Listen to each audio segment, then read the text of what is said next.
नमस्कार. आम्ही आलो आहोत कडेगाव तालुक्यातील सोनसळच्या निसर्ग पर्यटन स्थळ चौरंगीनाथ टेकडीवर.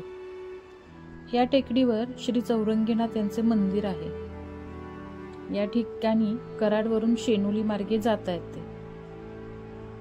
पूर्व भारतातील बंगालचा एक राजा होता, ज्याचे नाव होते शशांकधर. या राजाचा एक तरुण मुलगा होता. राजाने आपल्या दुसऱ्या राणीच्या सांगण्यावरून आपल्या मुलाचे दोन्ही हात आणि पाय तोडून त्याला चौरंगाला बांधून ठेवले.